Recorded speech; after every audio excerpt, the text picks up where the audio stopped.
আসসালামু আলাইকুম। টোটকা সিরিজের জন্য আজকে আপনাদের দেখাচ্ছি। দেখেন, ঢাকা ভার্সিটিতে এটা খুবই কাজে লাগবে। এই মানগুলো একটু মুখস্থ রাখবেন। tan 0 সমান সমান হচ্ছে 0, tan 26 সমান সমান হচ্ছে 0.5, tan 45 সমান সমান 1, tan 63 সমান সমান 2 এবং tan 90 সমান সমান ইনফিনিটি। তো দেখেন এইখানে আপনারা যেহেতু ট্যান জানেন সেহেতু আপনারা কট পেয়ে যাবেন, আপনারা কস সাইন সবই পেয়ে যাবেন। এখন এইটা দিয়ে আপনার ঢাকা ইউনিভার্সিটিতে কিভাবে কাজে লাগবে দেখেন।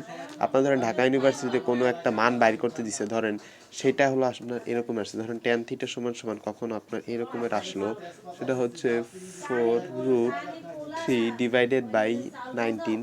এখন 4√3 এর মান আপনার, এটা আমাদের ভবিষ্যতে আসবে যে রুটগুলোর মান কীভাবে মনে রাখবো, নেক্সট শর্টসে আমরা দেখাবো যে কীভাবে রুটের মান মনে রাখবো।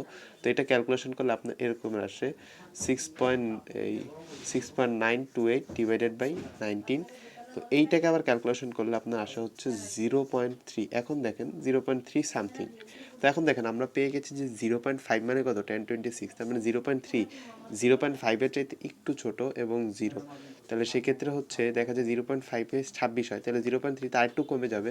সেহেতু দেখা যাবে 26 থেকে কম 20 বা এই টাইপের কিছু একটা হবে, 20 বা 19 বা 18 এরকম কিছু হবে। সেটা হচ্ছে আপনার অপশন দেখে বুঝতে হবে যে এখানে অপশনে আপনার ঢাকা ভার্সিটি এর জন্য এমসিকিউটা আপনি ট্র্যাক করতে পারবেন যে 15-র উপরে তো যাওয়ার কোনো চান্স নেই, কারণ বেশি একটা কমে নাই। তো সেই ক্ষেত্রে আপনার 15 থেকে রেঞ্জ হবে, 15 থেকে আর 15 থেকে 22 এরকমের রেঞ্জ হবে। তো এইটা আপনারা অপশন থেকে আপনারা বের করে নেবেন। আশা করি বুঝতে পারছেন। চ্যানেলটা সাবস্ক্রাইব করে রাখেন এরকমের টোটকা সিরিজ আরও পেতে চাইলে।